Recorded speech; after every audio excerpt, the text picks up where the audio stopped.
A big black car was flying down the city streets. It's a good thing it's quite late. Not a lot of pedestrians. No traffic. Stephen was visibly nervous. Why only Nancy had not listened to the doctor and agreed to go to the maternity hospital at least a couple of days before the due date. Everything would have been under control there. He wouldn't have to race around the city at night now. Nancy called her husband from the hospital. Christopher. "I called an ambulance," she said. "I didn't want to interrupt you, because this meeting with your partners is the key to our future well-being." Negotiations with foreign contractors, which smoothly flowed into dinner, were indeed important, but not so important that the wife of a famous businessman, one of the richest people in the city, she had to get to the maternity hospital in an ambulance. It was good that none of the participants of the business meeting consumed alcohol. The businessman found a common language with foreign guests easily, among other things because he was like them, an adherent of a healthy lifestyle. A year ago, a convinced bachelor, Stephen Shackley, 50-year-old owner of a chain of supermarkets, lived in his own pleasure. He did not worry about anything but the financial indicators of his own health. Creating a family was not part of his plans. Shackley was quite satisfied with short-term relationships without commitment. Girls who accompanied him on vacation received a generous reward. After returning to the businessman's hometown, the passions simply forgot them, knowing that in place of companions will come others, no less young and fresh. Frankly speaking, the attention of Lady Stephen has never been deprived. He knew he was attractive, not blurred in his 50s. As many of his peers, businessman Shackley followed his health and regularly attended the gym. And the light gray hair that had just begun to show through on his temples only added to his charm. Stephen was also an interesting conversationalist. He knew a lot about good music and painting, regularly attended his opera not for a tick, really enjoyed it. And also read a lot, was aware of the novelties of movie distribution. His parents tried to give their son everything, but did they love their only offspring? More likely they just wanted their son to be the best. His parents have been gone so long, and he misses neither his father nor his mother at all, without constant supervision. There was, however, in the biography of Stephen Girl, of whom he occasionally recalled. He was only 20 at the time. He was in his 3rd year of university. Jenna, nicknamed the Queen, was his classmate. She lived in a dorm, came to study from a remote region. Bright, tall blonde broke the hearts of many, and each suitor answered that she was not ready for a relationship yet. What is waiting for her? Only one, with whom she will tie her fate. She did not even go to student parties. She studied diligently and spent all her time in the library after class. Stephen fell madly in love, and Jenna, to the surprise of many, reciprocated. She chose the golden boy. Envious people said, "Daddy's got a stay-at-home mom." Oh, and cunning are modest.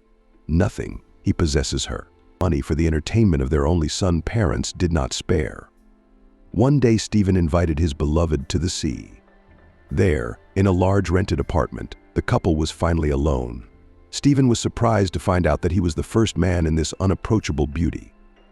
The lovers spent all their vacations at the resort, and after their return in September, it turned out that Jenna was expecting a child. Stephen was not averse to marriage, but how to inform his parents. "I hoped you were smarter than that," said the daddy official dryly. "Good, bring your lovely hodgepodge to dinner. I'm not sure if she knows how to use cutlery, though." Mom clutched her heart and retired to her bedroom. The family doctor was called in. The house smelled of medicine. Stephen realized that this spectacle was designed for him only, that he was being punished for breaking the rules, for not exercising due diligence, and for choosing the wrong thing. The dinner did take place. Nothing good came out of this venture, of course. The guests were shy and clearly felt out of place. "Tell me, Jenna, where your parents will let you work?" Dad asked. "I don't know my father, but my mother is a kindergarten teacher," quietly answered the guest. "There is also a grandmother, she is retired. I just have to get a good education, so as not to disappoint my relatives." Interested, very interesting, not sincerely surprised Mom Jenna. "Why are you being modest? Where else will you taste sterlet? A noble fish? Don't be shy." Jenna had a corner of a napkin in her hand. She was ready to cry. Father Stephen put an end to the torture. "Listen, my dear, what am I going to tell you?" he said stiffly. "You are not a little girl. you must realize that our son, you are not a match. It's just your hormones playing up now. It won't take long for Stephen to cool down. He's not ready to get married yet, and neither are you.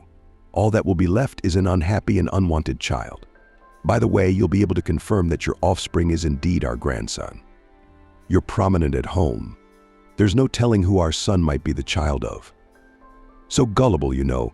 And anyway, Jenna, do you want to repeat your mother's fate? I'm offering you an excellent option. You're not far along. Isn't it too late to get rid of the pregnancy? I'll take care of it. The medical care will be top-notch. No, it won't. In your village, the operation will go off without a hitch. Parents will have a bunch of kids by some tractor driver or collective farm chairman. I'm willing to pay for my son's mistake. Not 1 million, of course, but enough for pins for you and your parent and grandmother too. And you'll get your education. You won't have to disappoint anyone.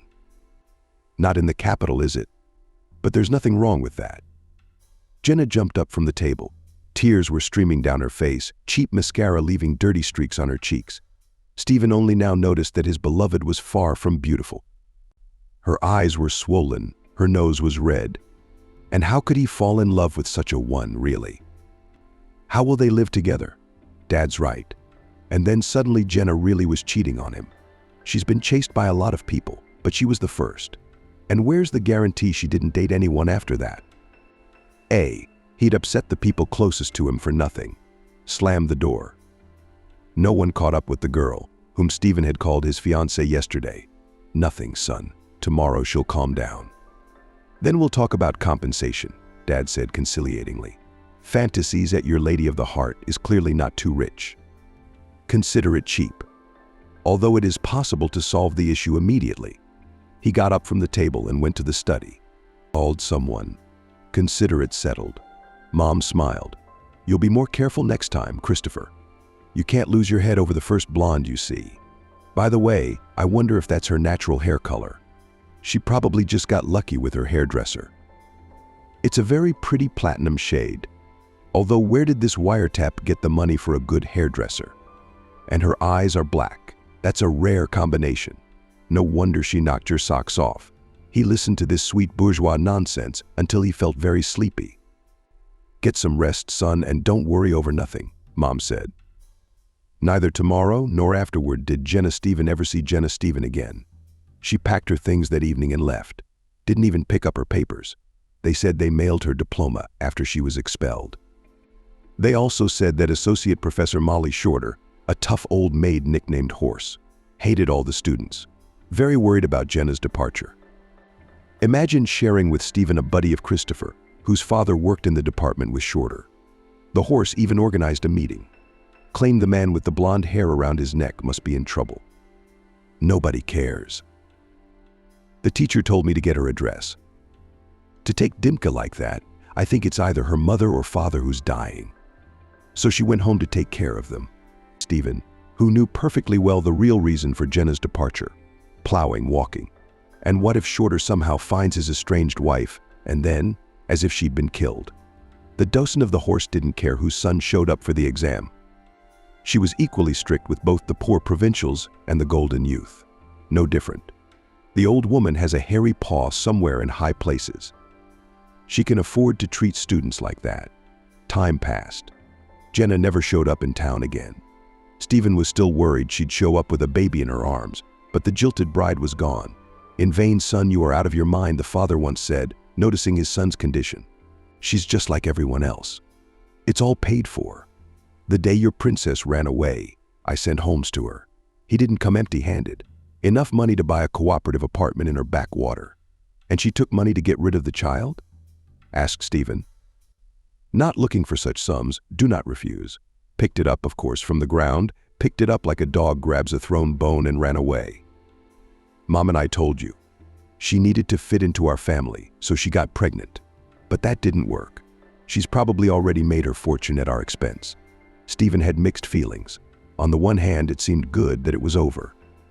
On the other, he was disgusted. He'd always thought that people like Jenna weren't for sale. Turns out he was wrong about her. Stephen graduated from college and went into business. Daddy's connections and money helped. But Shackley Jr. himself was no stranger to business. During the default, he not only did not lose, but also increased his fortune, could afford to enjoy life. But work interested him much more than entertainment, except that he never got married. He realized that it is more convenient to have a relationship without commitment. When he turned 30, his father and mother tried to introduce Stephen to someone, but soon realized that he was only interested in his life's work. "I'm probably not ready for a relationship yet," he joked. "When I'm 40, then we'll see." And then my parents died in a car accident. It's weird. The car was brand new, the road had been recently repaired, and there was no one on the highway. And my dad didn't like to drive. He enjoyed driving, but he always followed the rules. Why did the foreign car end up in a ditch? Why the airbags didn't deploy, nobody understood. There was no camera on this section of the road for some reason, and the recorder in the parents' car burned down together with the car. And as the traffic police later pointed out in the summary, with a 76-year-old driver and a 72-year-old passenger. Stephen had no time to grieve. To be honest, he had long since forgotten how to feel emotions. The main thing is that he buried his mother and father with dignity. The wake was held in a fancy restaurant. All their friends were happy. Paid for the installation of an expensive monument and services to maintain the grave. He sold his parents' apartment so that nothing would remind him of the times when he was dependent on someone, when he couldn't make any decisions on his own. 25-year-old Nancy came into Shackley's life out of the blue. They met at an event. Stephen immediately noticed the tall, slender brunette and thought it would be nice to spend the next vacation with her. But the girl was not like his other lovers. "Sorry, Stephen, I'm only interested in serious relationships," she said on the first date. "You're a popular man. You got a lot of admirers, don't you? You'll find another one with Courtney who'll remember your trip to the Maldives for the rest of her life. And in a few years, you'll see, I'll earn what I lack now." Her attractive appearance, of course, gives certain advantages, but you and I know it won't last forever. Shackley was surprised but did not show it. He had a few more dates with Nancy, and then he realized that he wanted this bold beauty to be around all the time. And he made every effort to make his chosen one not want to leave him. On vacation, they eventually still flew together on a wedding trip. Not the Maldives, the Seychelles. A month after their return, it turned out that Nancy was expecting a baby. Stephen had been speechless for a moment when he found out, but he immediately shook off the lonely stalking. Unpleasant memories of those other vacations, of Jenna, with whom he had acted so ugly. "What's the matter with you?" Nancy was frightened. "You wanted a baby, didn't you?" "It's nothing." Stephen hugged her. "It's just that I've never been a daddy, and now it's finally going to happen. I'm not giving you up to anyone. You have no idea, Nancy, how much I love you." The businessman's young wife had an easy pregnancy. So much so that Nancy was prepared not to visit the clinic at all, but her husband insisted on careful monitoring. However, doctors did not predict any complications. They said they would let Nancy and the baby go home immediately after the birth. But it's possible. The father-to-be was worried. The wife of Prince William did exactly that every time after visiting the maternity hospital. The doctor joked, "How is Nancy any worse than Kate Middleton?" Nancy liked the compliment. Stephen also thought she looked like a country duchess. Even better. He's no Prince William, of course, but he's not exactly a dandy either. Neither wife nor baby would need anything. Doctors are the master of compliments. Stephen and Nancy were picking and choosing among dozens of other highly qualified doctors. This young giant wasn't just a joker. In his early 30s, he headed a department of a regional hospital, but he didn't turn into an administrator. He was constantly studying somewhere to perfection. Skills. And most importantly, he had real talent. On the same principle, Stephen selected an anesthesiologist and midwives and a pediatrician and even nurses who had to care for the laboring woman and the baby. His wife and baby should have the best in the hospital. Shackley, and you led the way to the restroom. Nancy had stated long before the birth that she did not want her husband to be present when the baby was born. She had heard or read somewhere that the husband would be traumatized. "What if you never want me again?" She was worried. Stephen laughed. "There's no way I wouldn't want you."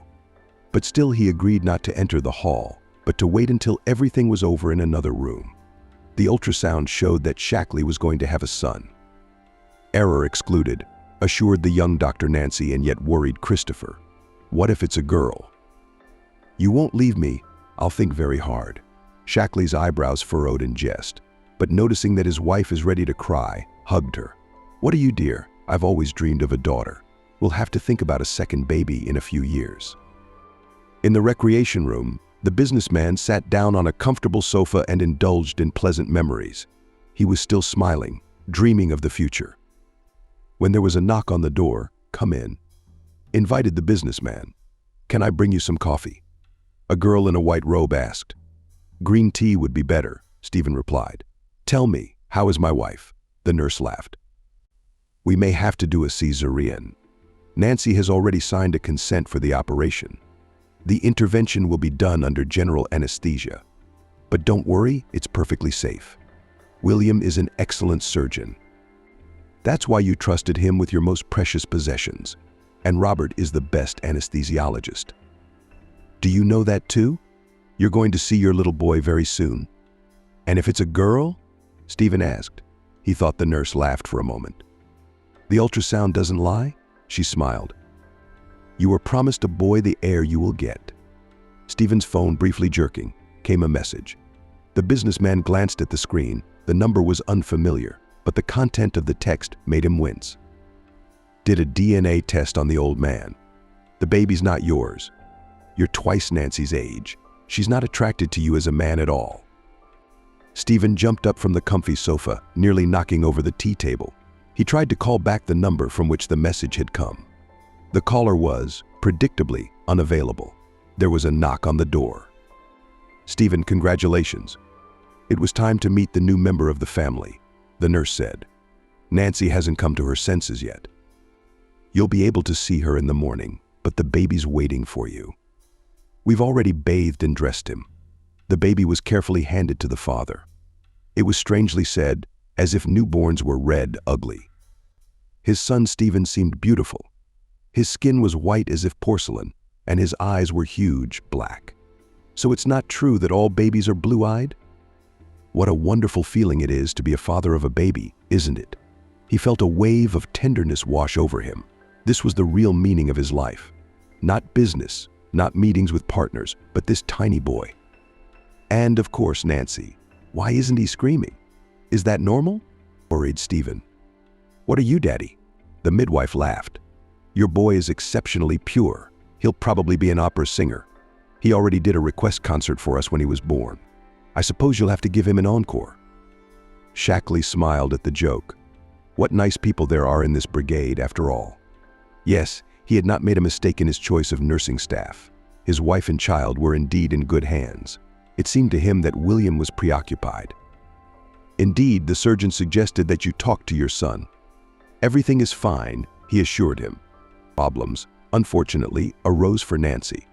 A life-threatening hemorrhage opened up, which we were unable to stop immediately. It happens, albeit infrequently. She's going to die. The businessman was terrified. "No, it's all over now. But she won't have any more children. Maybe it's for the best. Pregnancy and childbirth, you know, wear and tear. A woman's body. Your wife may need to see a counselor when she comes to her senses." How could this have happened? Stephen couldn't believe what he was hearing. "My wife had regular checkups. She dreamed so much that we would have other children." The doctor flared up. "You can sue me. I did everything I could to save the laboring woman and the baby. It's impossible to predict what will happen during surgery. And the C-section was a necessary operation because the bleeding started before the birth. That's why Nancy didn't wait for you and called an ambulance. And she did the right thing. Shackley was ashamed, by the way. Thank you for saving both Noah and your son. I'll pay you generously for your work, you bet," he said. "I will consider how to prepare my wife for this unpleasant news. In the meantime, see that she is well cared for." He turned abruptly and headed out of the hospital. More than anything else in the world at that moment, the adherent of a healthy lifestyle and opponent of alcohol wanted to drink a whole glass of whiskey in one gulp. But Stephen could not afford this weakness. He was due to arrive in the morning. Kenny. How he berated himself for refusing to attend the birth. It seemed to him that nothing would have happened in that case. Nancy bore the news of the outcome of the operation with fortitude. "It was what had to happen," she said. "The important thing is that our son is healthy. Then fate didn't want us to have more children." Nancy S. John. The boy was named after his grandfather. He was discharged 3 days later. Stayed longer in a hospital, where everything reminded me of a young mother. Oh, switched with her misfortune, the young woman could not. Stephen did everything to keep his wife tired. She had caregivers and nannies day and night. The family doctor came whenever necessary. Soon Nancy was on the mend. Shackley, as before, spent more time at work than at home. But Nancy delighted her husband daily with stories about her son. And at weekends, Stephen himself walked with the stroller and tried to devote every spare minute to the child. Nancy, in the meantime, met with friends, went to exhibitions, or just went shopping. Her husband thought that she should be able to have fun. 3 years passed. The baby was already talking. The stern businessman Stephen, every time the boy met him from work, "Dad, I'll tell you such a story." And these simple home news seemed to Shackley on the most important events of the day. There had been a change in the family's life. The baby often just shrank, and the doctors advised moving to a region with a different climate. Stephen immediately bought a house by the sea and moved the head office of the company to a small resort town. "I wonder who our John was born blonde?" Nancy asked me jokingly, dressing the baby for a walk, and a brown eye. "Of course, all the girls will be chasing him when he grows up. But it's still weird. You and I have dark hair. Our eyes are blue." Stephen shuddered. What if the anonymous person who had sent him the message wasn't lying? What if Nancy had started this conversation on purpose to avert suspicion from herself? His wife was even more attractive after giving birth than before.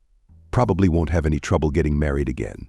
If something happens to him, Stephen, his job's a nerve-wracking one. No one's safe from a heart attack. Why hasn't he had kids before? Apart from the Jenna thing. But she must have gotten rid of the pregnancy because Shackley left her. The darkest thoughts did not leave Stephen. In the end, he decided to follow the advice of the man who had sent him the unfortunate message. Shackley did not insult Nancy with vain suspicions. He asked the family doctor to help him, paying him generously to keep his mouth shut. The test results were ready in 2 days. Stephen made an appointment with the doctor at his office. "Stephen, here are the results," the visitor said, and placed an envelope on the desk. "And they're very strange. Do you have a brother or sister?" "No, I was my parents' only son." "What's the matter?" Stephen asked hoarsely. "John. He's not my son. He's your relative," the doctor replied. The results showed a 94% DNA match. "That's great." The businessman rejoiced. "But the father and son have a 99% DNA match." His interlocutor shocked him. "Results similar to yours. There are cases if the child is the nephew of the test subject or, say, his grandson. She was cheating on me after all." Shackley couldn't stand it. "I don't think so," replied the doctor.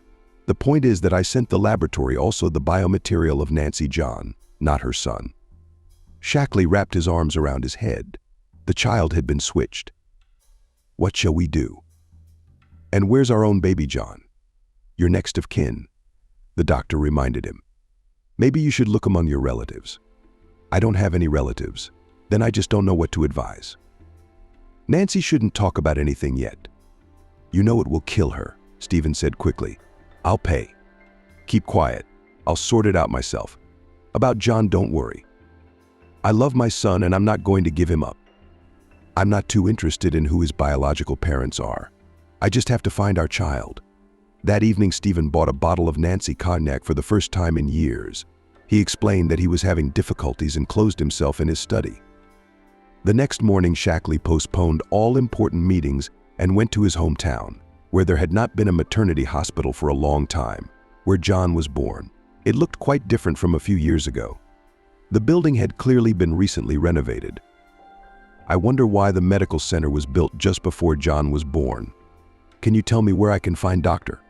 Holiday?" Shackley asked an elderly nurse. She looked at him like he was a ghost. "Or does she no longer have Nikolaevich?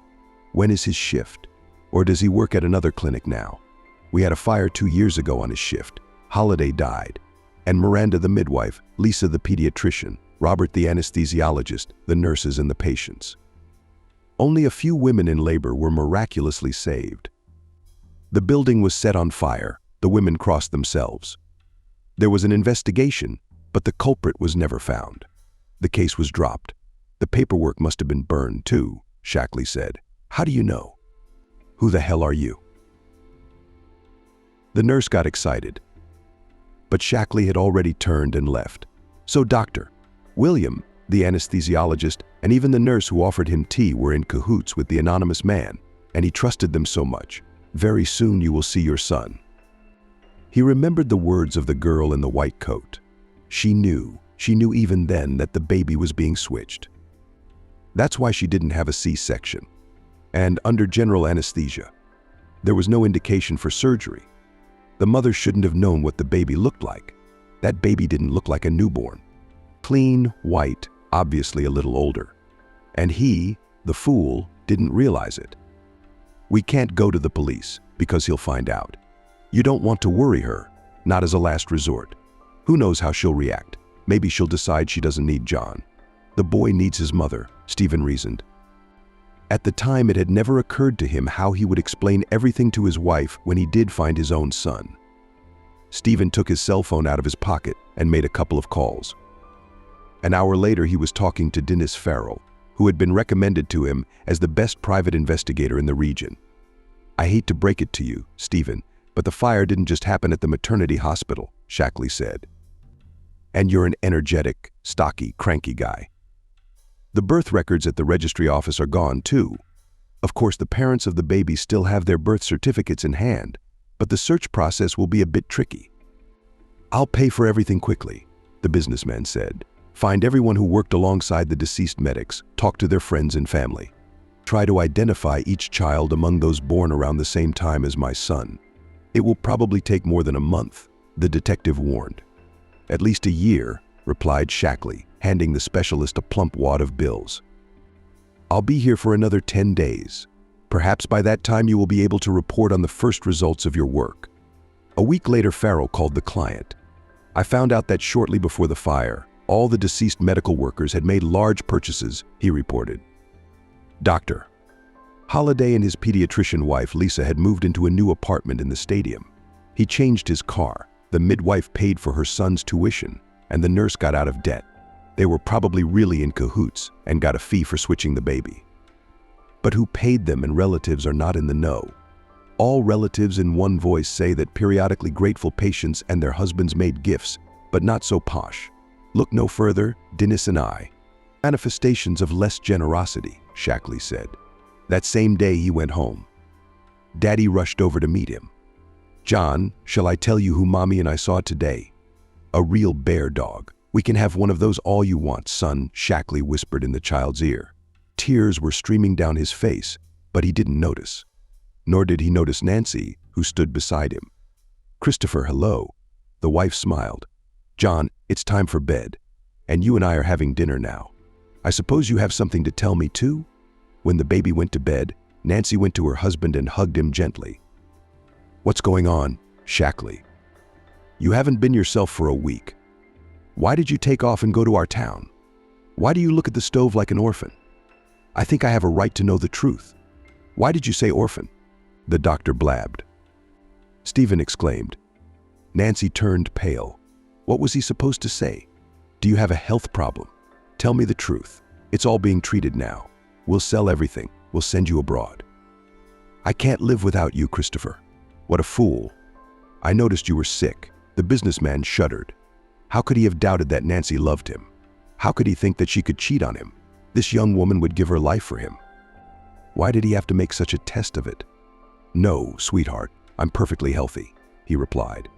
I was just very afraid of losing you in the stove. He's so little. You and the baby are all I have. Don't lie, Shackle, said Nancy. Did you mention the doctor yourself? What shouldn't he have told me? You know very well I'm going to find out the truth. Stephen gave up. Forgive me, I'm an idiot, he said in a muffled voice. You're really going to find out sooner or later. I should have let you know from the beginning.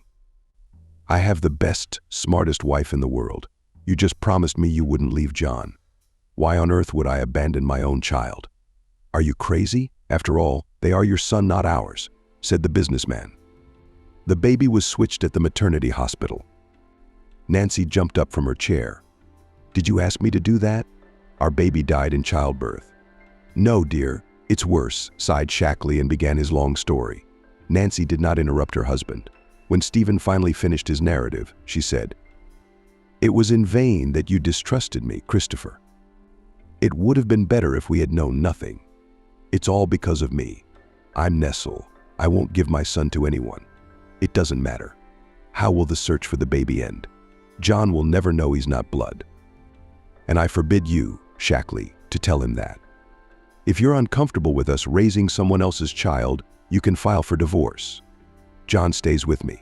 I don't want any alimony. No way. John's daughter and my son are the most precious things I have. Don't leave me, please." They talked till morning. The common misfortune united the couple. "Listen," Nancy said, "before I met you, I had an admirer named Christopher. Remember him?" Stephen nodded. Wilkinson was his main competitor. He was a young, ambitious guy who had started his own networking project in the city with a lot of borrowed money. He didn't shy away from any means to get rid of his rivals. Remember when he wrote anonymous letters to all the authorities about you? Especially after he found out that you and I were in a relationship?" Nancy asked. Stephen Wilkinson sighed. "I didn't realize I'd figured him out right away. And he borrowed money to start his business, including from people with criminal records," Nancy reminded. "Only his theater went down in flames. Less than a year later, the chain closed down and Christopher didn't go to jail. Are you right?" Stephen replied. "That's the direction we need to go in. That sucks." "It's okay. One call and they'll find him." The spouses didn't get the information about the vindictive competitor right away. Wilkinson, Detective Farrell discovered, had been convicted of fraud long before John was born. He was sent to serve his sentence in another region. No doubt Wilkinson had reasons for revenge. Stephen told his wife after talking to Dinas. But he could not physically switch the baby and set fire to the maternity hospital and the registry office because he was already in the colony. He could have asked someone else to do it, Nancy suggested. He didn't. He was killed almost as soon as he went to the penitentiary. He cheated serious people and spent other people's money. That thread had broken. It's been a few more months. Shackley, and you were getting ready for New Year's Eve? It was only 2 weeks away. We'd already bought a Christmas tree, but it was an artificial one. They didn't sell any other kind in the southern town, but it was beautiful, huge, up to the ceiling. John waited impatiently for Santa Claus, learned poems. His parents had bought presents in advance. All but one of the most important ones were waiting for their time in the pantry. One day, returning from work, Stephen caught, but in tears. "It's good that our John has everything," she said to her husband. "And our other son or daughter is probably sitting in some seedy orphanage right now. Will there be any identical government gifts? The cheapest toys? What if our child is being abused? It breaks my heart to think about it." "We will not stop searching as long as we live," Stephen said firmly, holding his wife to his chest. "Calm down, sweetheart. John will be upset if he sees you crying. We have to be strong." At that moment, the phone rang. Stephen Farrell on the line. "I heard Shackley. I think you should come right away. I've got some interesting new information. Detective. Met a businessman at the airport. I'm afraid we can't do without the help of official structures," he said. "On the way to the hotel, I found the executor. This man appears to have started the fire at the maternity hospital, which means he knows where your baby might be." The car slowed down smoothly near a dull gray building, surrounded by a tall fence. A sign on the metal door said it was a mental hospital. Farrell pulled a weighty bag from the back seat and confidently entered the room. He returned a few minutes later and waved, inviting the businessman in. "According to the official story, you're Gilmore's cousin," whispered the detective in Stephen's ear. "That's to keep the staff's attention. The chief physician is aware of the permission I received, and we will provide humanitarian aid." Shackley nodded, after which the 2-meter-tall brute of an orderly led them into the room behind the window. "He's not violent. But there's no chance of that," the clinic worker explained. "He might worry when he sees his brother. Gilmore has a long history of vagrancy." Before that, he lost his memory due to trauma. He probably won't even recognize you. Farrell discreetly slipped a large bill into the child's hand. I'll be right outside the door whistling if anything happens. Smiled the satisfied orderly. He went somewhere but soon returned and brought with him a sitting old man. He wore black cotton coats and fake fur ears. Gilmore, brother, come to see you? I have no brother, the sick man muttered. I don't remember anything. We brought you some presents, Dennis said, opening the bag. He saw that there were cigarettes, cookies, and some other simple food. The psychiatric patient glowed. You should have just said so. I always recognize my brothers. I love cookies. He took a square packet out of his bag, opened it in one movement, and immediately filled his biscuit and toothless mouth. Some more Gilmore tea. You will drink tea in the ward with your comrades, the orderly said sternly and left the visiting room, having strictly forbidden to give the patient all the products at once. Otherwise, he would get a stomach upset. He does not understand satiety, explained the medical officer. Treat him later. No sooner had the orderly left than Gilmore declared, no one believes that I burned the maternity hospital. They paid me well for it. I didn't take the money for the idea I was trying. The Queen told me that there are no innocent babies, but the devil's spawn. The doctors replaced real babies with dogs because they also served Satan. How did you start the fire? Stephen asked hoarsely, stretching the top button on his sweater. He found it hard to breathe. That Serena told me how to get rid of evil. Nothing was guarded there. I climbed into the window of the toilet on the first floor and hid there till night. I brought a can of gasoline, photo cards, demons she gave me. First, I turned off the fire alarm. I waited till the medics went to bed, and then I set the fire. That's it. Who's the Queen? The detective interrupted him. She was a beautiful woman, blonde hair, big black eyes. I knew right away she was telling the truth. Gilmore's waiting for you, Kingdom of Heaven. That's what she said. Does the Queen have a first and last name? Farrell asked. Yes, brother. Bring me some more goodies. I'll tell you everything, because I know you. You'll lose everything you need after you don't come again, but don't come either. That Serena will take me to her house. She said she loves me. She loves everyone who helps her. The sick man began to rock in his chair, saying it's good to burn. Oh, it's good. No one escaped. Not the jumped out one, not you. You jump. I doused all the exits with gasoline, set fire to all the doors and windows. Shackley felt he was going to faint. When Dennis noticed it, he called an orderly. He picked up the grocery bags with one hand, and with the other he took the patient by the scruff of the neck and dragged him light as a feather toward the exit. This doesn't do us any good, Stephen Farrell said as they stepped outside. Who is this Queen? We'll be back here tomorrow, Dennis reassured him. With the new transmission, Stephen had been tossing and turning in the huge hotel bed all night. Hair blonde, eyes black. He recalled the words of an unpleasant psychiatric patient. My God, just like John Shackley, he remembered something very familiar, but long forgotten. And he could not understand why such a brief description of the Queen ordering a terrible atrocity so excited him. He woke Farrell at 0700 hours. Let's go. The supermarket is still closed, the detective muttered. We'll get some groceries at the convenience store. I must have a name. A familiar orderly met them at the hospital. Will you be picking up the bodies? What body? That's how your brother Gilmore died. He didn't wait for his delivery last night. He must have been very upset. But don't worry, he wouldn't have made it to New Year's anyway. He was very sick. Another thread had been cut. A distraught Stephen returned to his family. But he couldn't show his disappointment to the family. The last thing he wanted was to spoil John's holiday. Besides, it was necessary to arrange in advance with Santa Claus for the delivery of the main gift. The surprise was a success. On the morning of January 1st, a bearded old man in a red fur coat knocked on the door of the Shacklua mansion. He was clutching a sack of presents to his chest for some reason. This is where the boy John Shackley lives, Santa Claus asked in an absentee voice. That's the one. Here I am, the little boy rejoiced. Have you prepared your New Year's poems? While John faithfully recited poems about Christmas trees, guessed by Colbag. Grandfather Frost, and why do you sack rocking? Not withstood in the end an observant boy. In order not to run away, answered the magical old man. Who? Surprise, John. You're present? Who asked Papa for Saint Bernard's bear dog?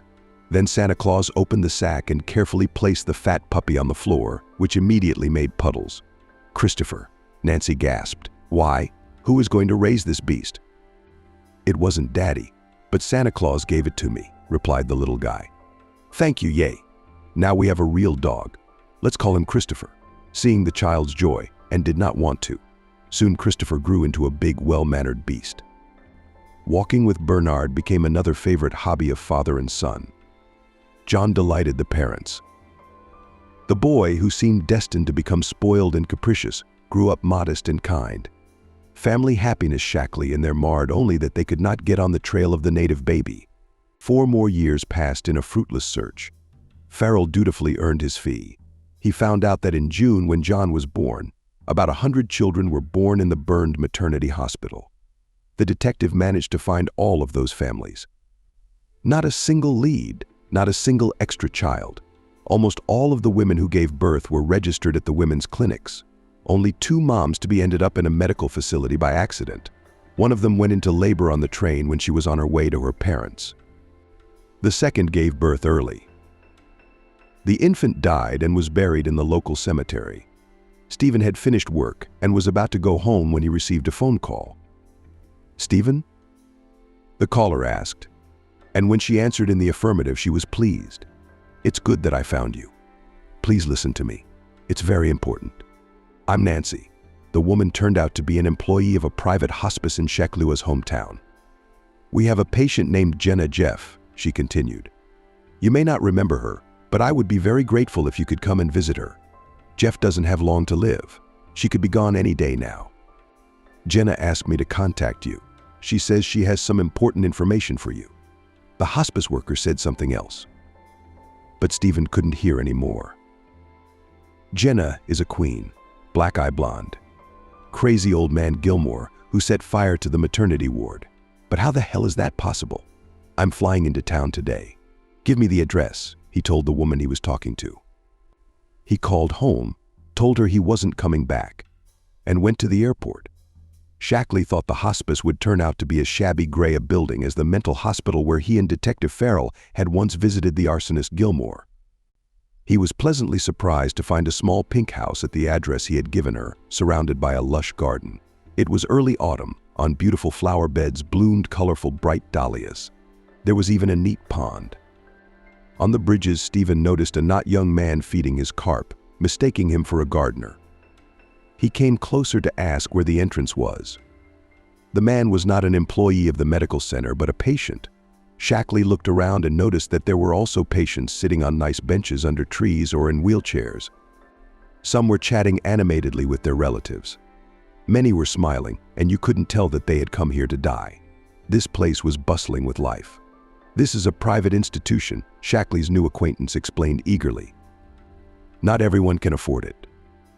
Let me show you around. The drugs here are very good. I don't feel any pain at all. At the hospice, Stephen was waiting. Jenna's resting, Nancy said, but she said to be sure to wake her when you come in. I can wait. The acquirer is a businessman. We can't put this conversation off, the woman explained. We're literally running out of hours. Is she in a lot of pain? Shackley blurted out. No, we have excellent medicine, but Jeff gets tired quickly. Though in a huge, comfortable bed, which stood by the window in a spacious, bright room, lay an exhausted woman, dark circles under her eyes. Her nose shot up, her lips rested on Noah's head. In the poor, sick woman, Stephen would never have recognized Jenna. And yet it was her. Dying, with difficulty, she opened her eyes. I've come, I must tell you everything. And it's up to you what you do with the information. You can even kill me. I'd appreciate it. Here she laughed hoarsely, then she poured out a mush. Shackley pressed the nurse's call button. Look, darling, I'm fucked either way. Firmly declared the nurse's Jenna. I'll sign any papers, but I asked the doctor for some medicine that will help me to hold out for at least a couple of hours. It's going to be a long story. I don't want to tell it. I passed out at the worst possible time. It's embarrassing in front of the man. He flew 2,000 kilometers away. I got a big surprise for him, maybe more than one. A dying woman's wish has been granted. She's been injected with some kind of medicine. Jenna's eyes sparkled and her mood improved dramatically. If I didn't know for sure I was on my last breath, I'd send you away, Shackley, she said. It's a fine potion. Pity it doesn't last long. Listen carefully, my love. We're having a day of revelations. If you're lucky enough to find out why, you come to town all the time. Tell me where my son is, begged Stephen. Wouldn't you be at all interested in knowing who the child you're raising is? Jenna grinned. The only blood that you and I have in common. What a rascal you are. Perhaps you're even worse than I am. You've made a lesser bastard. I'm paying for your sins. Cancer is eating away at my body. They say cancer is the result of unforgiven grudges. In that case, it's true. It's your fault, Shackley, because I haven't forgiven you. Stephen didn't argue. He prayed to himself that Jenna would not change her mind, would not fall into a coma. He listened to her long story. Jenna ran away from that horrible house, not knowing where she was going. What a fool she was. It was not for nothing that the whole stream despised her when she began her affair with Stephen. His daddy's right, she's no match for that infantile golden boy. I should have had Shackley thrown out when he asked her to go out with him. But she fell in love. For the first time in her life, Jenna felt she'd give her life for this guy. They seemed to breathe each other's breath. Just yesterday they had discussed what they would name the future baby, how they would live happily ever after together. If it's a boy, I'll pick the name. Jenna laughed. I already did. We'll have Max. I don't mind. That's a good name, Max. Don't worry about a thing. The important thing is that my parents will help us. And then I'll get a job, Stephen said. You'll probably have to take an academic, but you're a smart girl, we'll catch up. I want us to have a daughter as beautiful as you. Why does everyone dream of having sons? A girl is daddy's princess. I always dreamed of having a little sister, but my parents didn't want a second child for some reason. We'll call her Noah. Okay. Are you sure your parents won't mind us getting married? Jenna asked cautiously. Of course not. Of course. They were shocked at first. They're not ready for grandchildren, they think they're young. But if they've invited you, they've accepted that fact. They won't really kick me out of the house, because I'm their only son, Stephen reasoned. And Jenna calmed down. If she had known what humiliation she would be subjected to during the family dinner with these words, she would never have agreed to go there. Stephen's father was obviously lying. By offering to arrange an abortion, he found a doctor in advance. That's clear. And the son didn't even dare to make a peep. Damn cheater. Mom's son. Comfort is more important than love. Halfway down the road, Jenna stopped dead in her tracks. What if Shackley SR came after her? With his connections, it wouldn't be hard to do that. She wouldn't be able to continue her studies either. People like that are very vindictive. She'll never graduate. What do we do? The sound of klaxons made the girl shudder. Pretty girl, come here, we need to talk, said a rough voice behind her back. Jenna turned around. Behind the wheel of a brand new Volga sat a man in a gray suit. Guess who sent me? You're a smart girl, the driver said. He turned off the engine and got out of the car. In the man's hands, Jenna noticed a plump wad of bills. Hold the money and don't be stupid, ordered the man in the gray suit. John is ready to pay for the sins of his son, but I personally recommend you to leave town as soon as possible.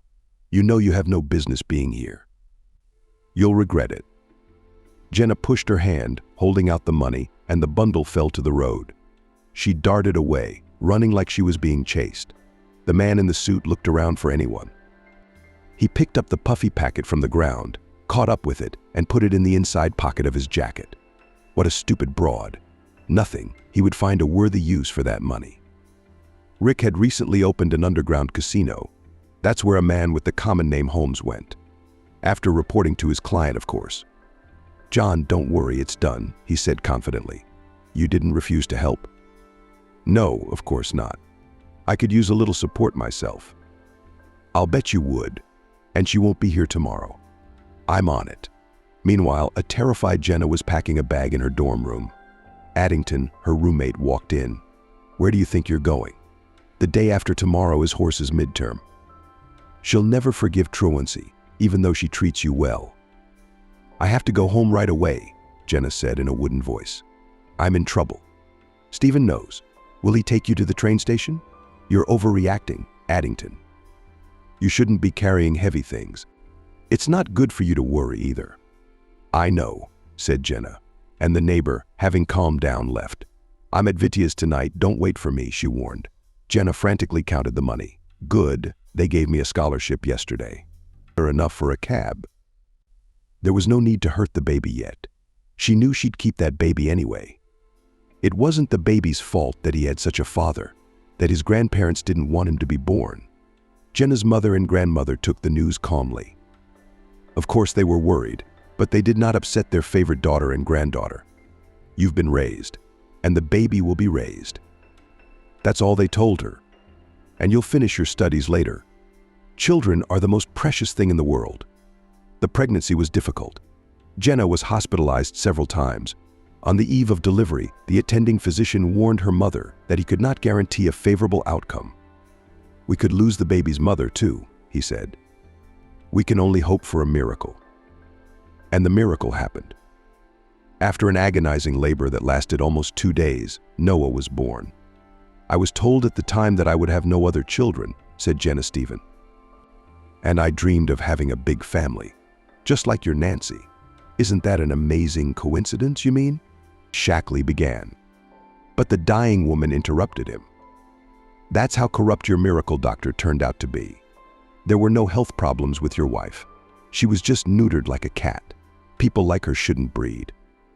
Or am I being punished for crippling a VIP patient? As you already know, she laughed hoarsely, and then for a cough poured and continued. You now, apparently, even more want to kill me. Let's take a chance. You'll never know. John's origins are no secret. Nowhere. Your own son. Anyway, like I said, it's good to end my torment, and you'll go to prison for 15 years. That's where you belong. He's alive. Stephen exclaimed. Yes, she said. It's a pity you don't care about your daughter, but I'll make you listen to the end of my fascinating story. Darling, keep praying that I don't get worse. Otherwise, you won't know the truth. For a month, the young mother was between life and death, while doctors at Children's Hospital fought for her baby girl's life. Noah was diagnosed with a complex heart defect. Apparently, the girl's health was still affected by the stress that her mother had to endure. She needed money for treatment, which she didn't have. That's when Jenna 100 times regretted that she refused to accept help from her father-in-law. But Holmes told her father that you picked up a wad of money. Stephen countered that you crawled under his feet, picking up the bills he threw at you. So much for your former feelings for me. Jenna grinned bitterly. You knew I would never do such a thing, but I still believed that subordinate Papa was a liar. By the way, you also got reacquainted with Mr. Holmes a few years ago. That's the name of the crazy old man who lost his memory. Otherwise, who'd believe it, right? He was so fond of dressing well, so self-confident, died in an asylum. Gilmore did not immediately believe Shackley himself and answered Jenna. A passion for gambling doesn't do any good. He lost everything he had in the 90s, got into debt, and couldn't pay it back, for which he was once beaten up badly. He lost his memory and went insane. His apartment was sold by his creditors. Holmes was left on the street. He was homeless until he met a beautiful queen. What about Noah? You couldn't save her, could you? Shackley asked. I couldn't. But she died much later. My daughter was my only joy, and for a very long time. Fate gave us more than 20 years of happiness. Then, as a child, she was successfully operated on. There was a kind person who helped. Jenna was napping on the couch outside the intensive care unit. There, behind an iron door labeled "No Trespassing," was her little Noah. Her seizures were becoming more frequent. Doctors warned the young mother that the money for the operation must be found urgently. A little more, and no one would be able to save the little girl. She did not cry. She knew that tears could not help grief. The grandmother's apartment and summer house had already been sold. The family moved from a 3-room apartment to a cheap room, but there was still not enough money for a trip to a foreign clinic. They lived on their mother's pension, and everything Jenna earned was put aside for Noah's treatment. For the 4th month, she was working at night, to carve out a couple hours a night for sleep, but the missing money just wouldn't come in. Someone gave Jenna a gentle shake on the shoulder. What have you become, baby? My options are not unlimited, but I have some very good news for you. Your baby is ready to be admitted to the clinic the day after tomorrow. I've already bought the tickets. I hope you haven't completely forgotten your English. Jenna jumped up and down. In the hallway, illuminated by a single dim bulb, stood Molly Shorter's assistant professor, nicknamed Horse. Molly dear, why are you here? You must be joking. There's not enough money. I've already taken my 4th job. Jenna couldn't take it anymore and burst into tears. Let's get out of here. The older woman said softly, your daughter is already being prepared for transportation. Did you hear what she said? We're going to Moscow, and from there we fly to Germany tomorrow. You need to pack, and since you don't have any, we're going shopping. Shopping really entertained Jenna. It had been so long since she'd bought anything for herself. Associate Professor Shorter knew her way around beautiful brand-name clothes, cosmetics, jewelry. And then Molly took her to a cozy cafe and told her an amazing story. In Soviet times, it was not customary to publicize it, said Associate Professor Shorter. Times have changed now, and I myself am single and, unfortunately, not young. My family was very wealthy before the revolution. My parents did not dare to emigrate after the October coup. They hoped that all this would not last long, that soon everything would be as before. And when that didn't happen, they managed to adapt to the new conditions. Russia is big, and we moved far away from the capital. Luckily, our dads and moms managed to stash away some valuables. Enough for the 19th century and mine. Enough for the surgery too. I must warn you, even if the intervention is successful, you'll need money to continue your treatment. Luckily, I'm rich enough that I've decided that you will be my heir. The following evening, the liner left the capital to land in Hamburg 3 later. Noah's examination took less than a week, after which the girl underwent surgery, and now the difficult rehabilitation is behind her. The happy mom and baby girl are ready to go home, even though everything went well. Mrs. Jeff, I must warn you, said the German doctor. Noah must be seen by us at least once a year for life. You will have to come to our clinic. There are certain restrictions. Jenna listened attentively to the doctor. We will follow all your recommendations, she said. I personally make sure that my daughter follows the restrictions. I won't let her participate in big sports, for example. That's not the point, the doctor replied. It's too early to think about it now. But the girl will grow up, maybe get married. She's not supposed to have children. You can always adopt an orphan, the mother replied. Compared to saving her daughter's life, it's such a small thing. Don't worry, doctor. While Molly was still alive, Jenna did get a college degree, but at a different school and in a different major. While you were building your supermarket empire, I was developing my business. I turned to Steve and Jenna. Of course, people always want to eat, so your stores allow you to earn a piece of bread and butter. But I invested in another industry, not the most popular at the time. In these, my enterprises are not only in Russia. At home, I am not poor. It's a pity about life. You can't buy health for money, just as it could not buy the life of my Noah. Years went by. Noah felt good. After each scheduled visit to the German clinic, the doctors nodded approvingly. The treatment helped the girl. Nothing reminded of the times when the little girl was dying of an incurable disease in the intensive care unit of the district hospital. Trouble came from where one did not expect it. 8 years ago, I noticed that my daughter began to behave strangely, Jenna continued. Noah was clearly hiding something from me. I finally decided to talk to her straight. You get upset, Mommy, but I promise you won't worry too much. I asked my daughter. In fact, I have some very happy news for you. I'm having a baby. Jenna felt the ground slipping from under her feet. What's the time frame? She squeezed out. I didn't want to worry you prematurely. For almost 5 months now, the slender Noah preferred loose-fitting clothes, and her belly was barely visible. In the morning, Jenna put everything aside and went to Hamburg with her daughter. They promised me that you would obey the doctors, she asked her daughter insistently. Jenna and Noah were pleased with the results of the examination, and the young cardiologist said that the birth would probably go well, recommending that they stay at our clinic. But Noah suddenly objected and said she would give birth in Russia. I never liked this hospital, she explained to her mother. All my childhood I was tortured with examinations here. Now the doctors in my homeland are no worse, and Jenna agreed to fulfill her favorite daughter's wish. I never thought, Christopher, that I would meet you again, she told Shackley. Some information about your life. I certainly had some. A heartbreaker and a ladies' man. A confirmed bachelor married to a young model. How surprised I was when we ran into you and your companion at the medical center where Noah was being seen. You didn't recognize me at the time, and I asked around out of curiosity. Later, it turned out to be a good thing that your baby was due around the same time as our grandchildren. Except Noah went into labor 2 weeks early. She called me from the clinic. I got there right away and found out my daughter was gone. Her heart had stopped and they couldn't restart it. But there is a boy that his mom and I never got around to naming. Your grandson Stephen, whom you call your son, your John, and you decided to plant your own grandson on an ogre like me? Shackley grinned bitterly. Good idea, grandmother. Not right away. I, like you, learned to love long ago.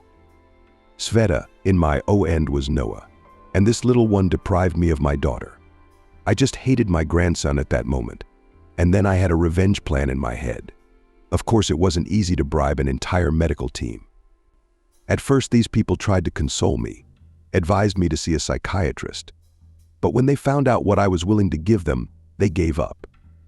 You know, Christopher, you can buy almost anyone. You just have to offer a high price. That's what I did. At your appointment, the doctor told you not to worry about anything. That, or did I convince you that you shouldn't attend the birth? He was the one who made her believe that normal contractions were a sign that you should have a cesarean under general anesthesia. He finally made it so your wife can't have any more children. Why did you kill them? Stephen said hoarsely. First of all, it was not me who killed them, but Mr. Holmes, once your father's assistant and then a homeless mental patient, said Jenna. And you consider yourself normal? Shackley boiled. Years ago, I overheard your parents' insults. You remember, she replied. I've changed a lot since then. I won't do it again. You keep listening to everything I'm going to tell you, or will you never know what became of your son? Let's keep talking. The businessman nodded. In the second place, they deserved to die. They agreed to send an infant to an orphanage. They mutilated a young, healthy woman. Finally, they killed mine, and by the way, yours too. Shackley, my only daughter. I, like you, chose the best doctors. I was wrong. Just like you. Advertising works wonders, though. This crew, as I found out later, wasn't very professional, but they were all exceptionally charismatic and trustworthy, and negative reviews from the site were removed in time. There is also a third reason. By the way, I need help. The drug is wearing off. She pressed the call button. The nurse is here. I'm going to have to ask you to re-inject me, Jenna said. I assume the doctor will not refuse a dying person. After a while, she was able to continue her story. I might not have informed you that the baby was not your son. It was punishment enough that your beloved wife could no longer have children. What are you, raising a grandchild? I don't know what made me send you a message, especially since you didn't pay attention to my libel at the time. I wonder what made you start looking. Nancy noticed the discrepancy. John has black eyes, not like us, remembered Shackley.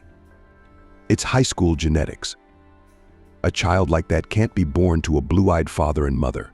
Besides, I'm very jealous. I suspected my wife of infidelity. Who knows how this would have turned out if the doctor hadn't gotten samples for the study. From Nancy, too. Now, about the third reason why we had to kill the medics.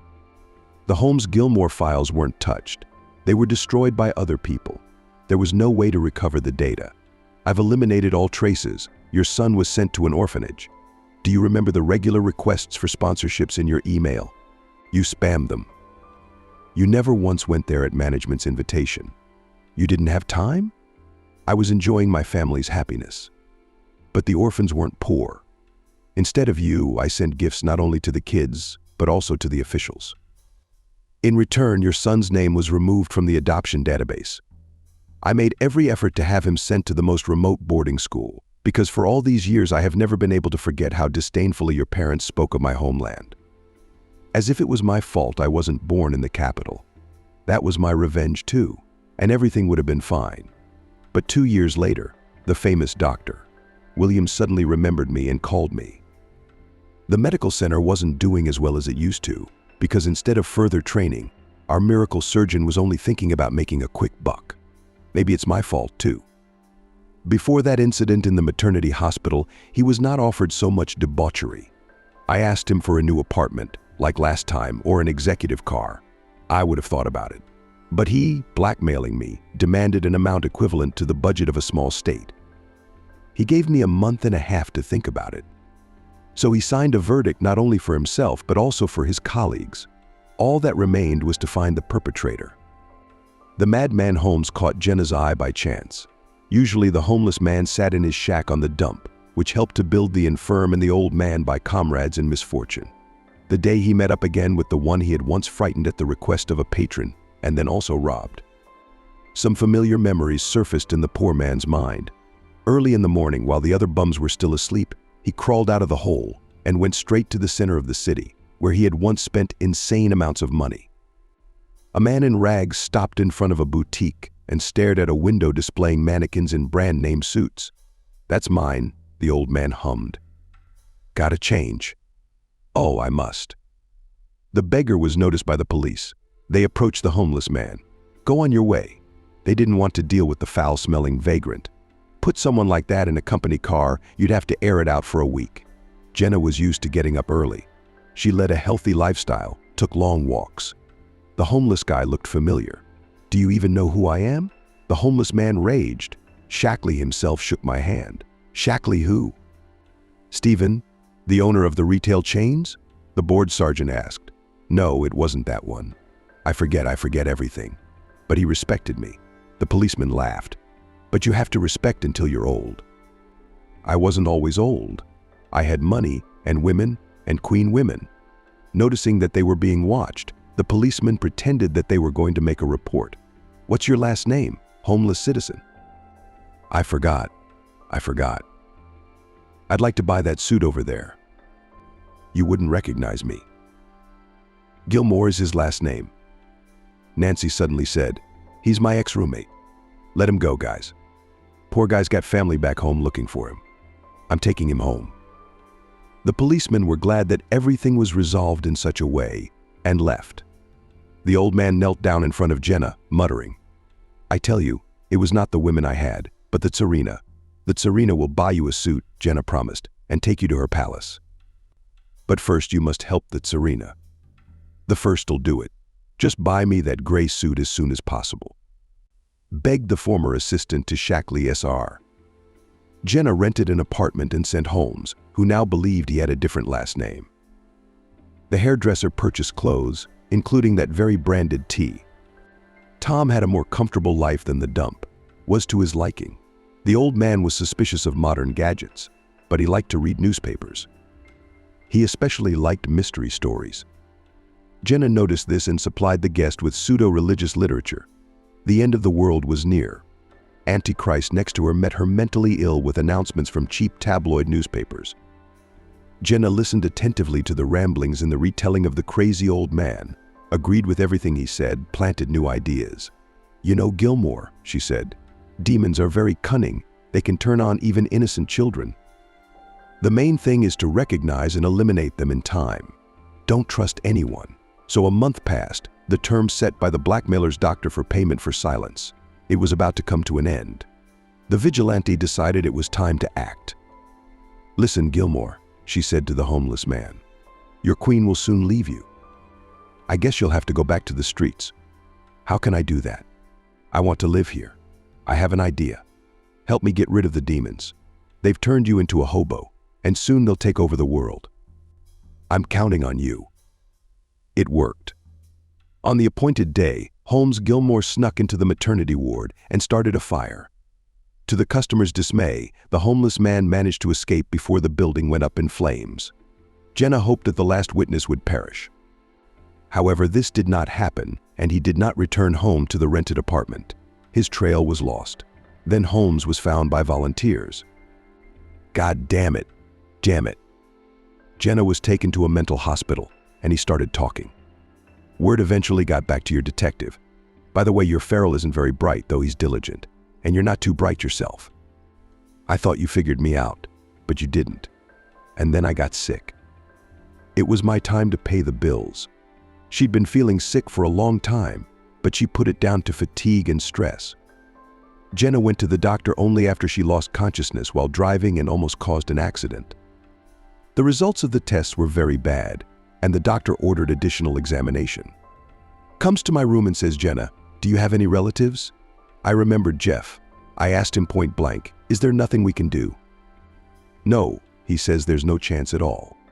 You can, of course, prolong the agony, so that then a year of agony under IVs and suffer from pain. But it's better to have fun. Darling, how can you get your affairs in order? Write a will. Not long left to smoke in the sky. I'm even glad I don't believe in the other world. But what if there is something? I'm seeing Noah."